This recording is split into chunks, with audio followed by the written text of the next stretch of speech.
What is good, y'all? Mikey T, the movie star. I'm back with another exclusive. Jim Jones did not take too long to respond to Pusha T.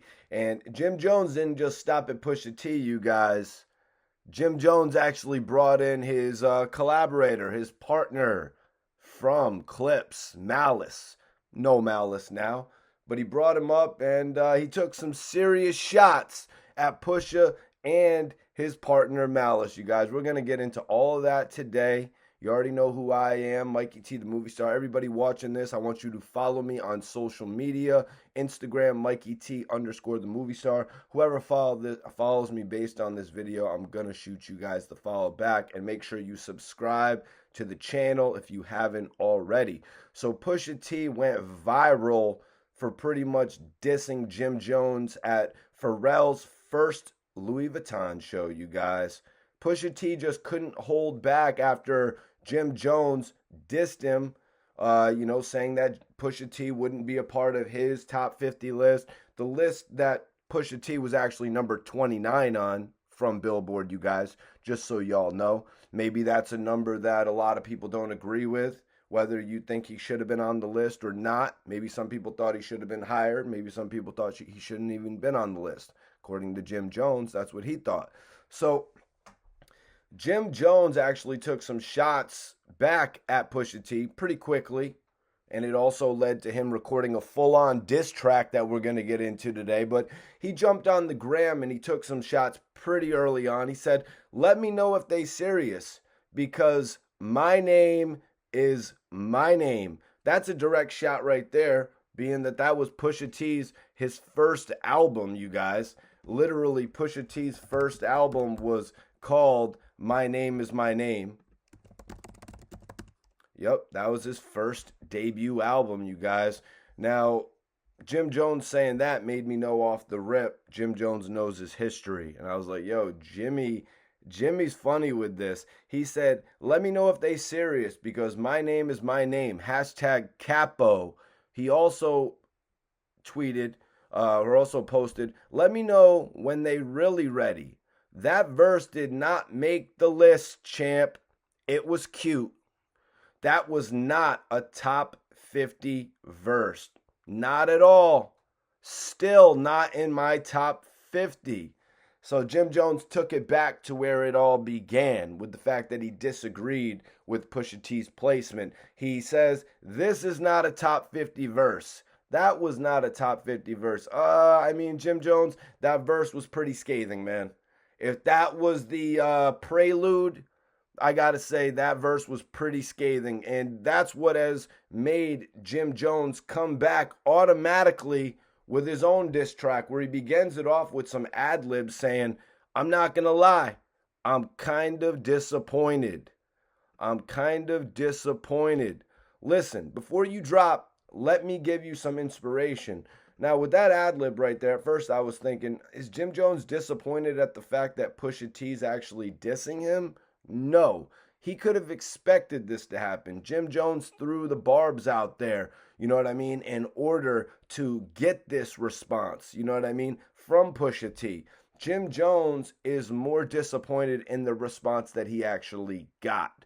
You know what I mean? Sort of like when Drake dropped back to back and Meek Mill came back with that Undertaker style joint. You know what I mean? And it really just didn't do it for people. Now Jim Jones has not given any time for doubters to wonder if he is feeling the effects of this Pusha T verse. The fact that he's come back so quickly. Jones said, "That was trash. We gonna let him get a do-over. They got you gassed. They must think you're the new Hova." That is a theory, that's a suggestion that has been thrown around for many years. You know what I mean? It's kind of like Young Chris and Neef Buck. If Young Chris could have stepped outside of Neef Buck, would Chris have had a more polarizing career on his own? Pusha T, so hard on his own. If he could have just stepped outside of Clipse and had his own career. It's just sad to say that once Pusha T did step outside of the Clipse, he wasn't able to have a record on his own like Grindin' or What Happened to That Boy. That is success he found as a part of the group. A lot of people seemingly were grooming Pusha T for a status like Hove. That's what Jim Jones is pointing out here, you guys. Those are not easy shoes to fill. There's a lot of artists out there who have tried. So Jones said, I don't got no time to be concerned with no watch you got. You never been uptown buying that work by the poppy spot. A lot of people always call out Pusha T and Clipse for rapping about things that they didn't do, that maybe their uncle did. Some people always call Clipse out for that as soon as it was insinuated that they were not the ones going to the poppy spot. They were not the ones driving across state lines doing things like that. You were watching it happen or you were doing it. There's a big, there's black, there's white, there's a gray area. Which were you doing? Were you doing it or were you not doing it? So anyways, he went on, he said, trying to get illusions when you run up in the Aki spot. So listen to that bar. He said, you never been uptown buying that work by the poppy spot, trying to get illusions when you run up in the Aki spot. So this is a thing. People be running in these little spots, the Aki spots, the Gandhi marts, you know what I mean? People run into these spots just to get an illusion. You know what I mean? Me personally, I'll go to Stop and Shop to get my Red Bull. You know what I mean? I'm going to go to the Aki spot to get some Dutches, simple things like that, some raw cones, you know what I mean? But I'm not getting my drinks from there. I'm not in there buying the quarter water, you guys. You know what I mean? I'm not doing that just because, in all honesty, I feel like they be selling you the old shit. That's just kind of personally how I feel. But some people who have, made it in the industry, they always want to go back to the block, get the feeling of being on the block, or go buy a quarter water from the Aki spot. Either or. Now, Jim Jones said, I buy 5,000 bottles, turn around and get a choppy chop. This man spends $700-800, maybe $400 to $500 if he's getting a deal on bottles in the club. Bring them out. You know what I'm saying? Some T.I. shit. Keep on bringing the bottles out. Third, fourth round of bottles. And then what does Jim Jones do? Then he really goes to the Aki spot and gets a choppy chop. That's what he does. Because, when you pour out the club at 3 or 4 in the morning, you want to get a choppy chop or you want to get some fried chicken. You know what I'm saying? I've been there. So Jones put it in the verse. My name is my name, but they ain't scream it yet. We talking about the rapper Kane, but we ain't seen it yet. We got the switches on the bitches, the whole team get wet. Let me chill because I don't want to get my team upset. Jim Jones, he caught a little bit of flack from all those conversations he was having with some real OGs. Jim Jones just wants to pull back here a little bit. He doesn't want to go all vicious on someone he sees as a studio gangster, a put-together gangster, somebody who made it in rap but never had to go and drive the bricks by Poppy spot, even though they put it in their rhymes. You know what I mean? This is storytelling. You know what I mean? You hearing what I'm saying? So Jim Jones, he doesn't want to, cross the boundaries where he's putting his people out there who might actually run up on Pusha T like, yo, what's the problem with Jones? What's the deal with Jones?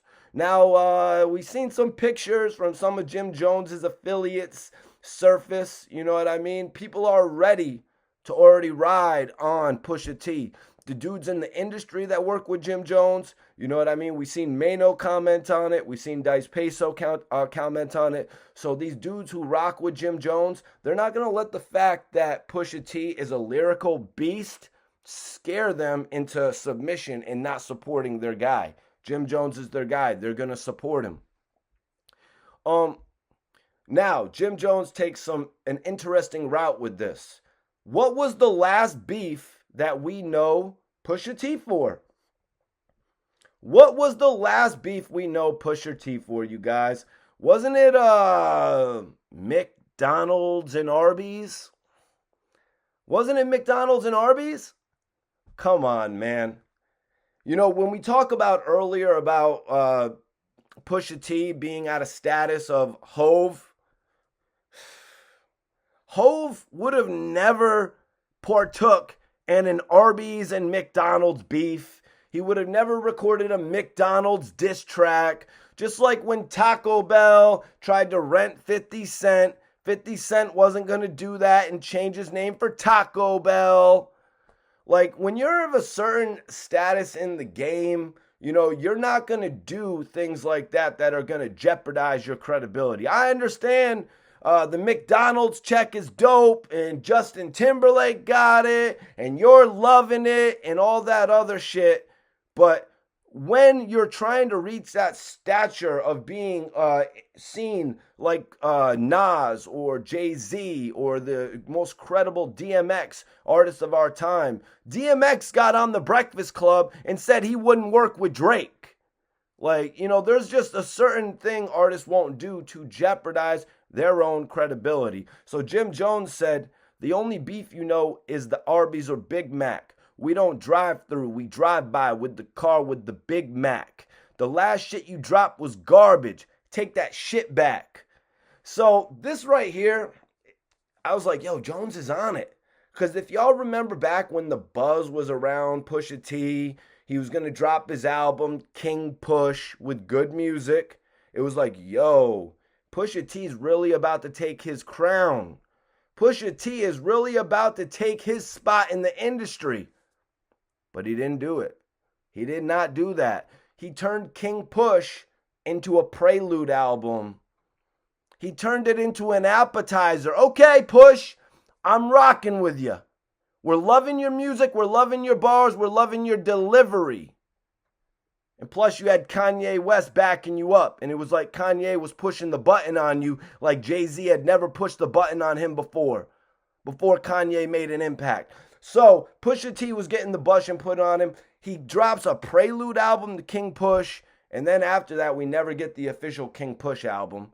We get an album called Daytona. So that's where Jim Jones is going here. You know, he's saying, the last shit you dropped was garbage. Take that shit back. But that Daytona wasn't his last album. But after he dropped Daytona instead of the official King Push album, a lot of people, in my opinion, just lost interest. It was like you had us following you, and then you took us too far off the road. What is Daytona, my guy? Like, no disrespect to the album. The album was dope, but I'm just talking about sequencing when it comes to album titling, man. We like to follow. Sequencing is very important when it comes to albums. Now, we all know Clipse broke up. Malice changed his name to No Malice. People have kind of kept tight lip about this whole situation. Malice, do your thing. That's respectful. Almost like when Mace ditched Diddy and, you know, went down to start a church in Atlanta. It's like, yo, of course, we're going to let you do your thing. We got all the respect in the world for what you want to do as a man. Jim Jones, you know what I mean? You know what they say? If you start a beef with somebody, there's going to be some crossfire. There's going to be some people taking shots that weren't even involved in the first place.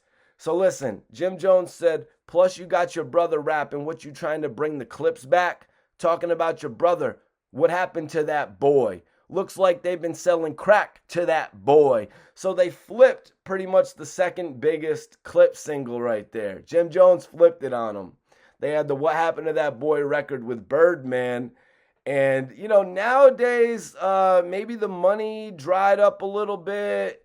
You know what I mean? Obviously, Jim Jones is calling out what he sees here. Jim Jones said, look like they've been selling crack to that boy. That's what Jim Jones said. You know what I mean? Everybody can, you know, talk what they want to talk on the internet, but let's all have respect to the fact that what the Clipse legacy is, you guys. You know what I mean? So Jim Jones actually comes back, though. Really, though, enough of the jokes, respectfully. You see what I'm saying? Because he's making a jab. You know what I mean? It's a direct, serious jab, but he's saying, really, though, enough of the jokes. It's how you get embarrassed. Really got some money? I'll catch you out in Paris. And that's where the event actually happened, the Louis Vuitton show. That's where Jim Jones is bringing it back to. Another thing Jim Jones took real offense to was the jewelry talk. Jim Jones said, talking about my jewels, that was a cheap shot. When these is all VVS's, they're not no cheap rocks. I don't know if you're a rapper. I should treat you like a street op.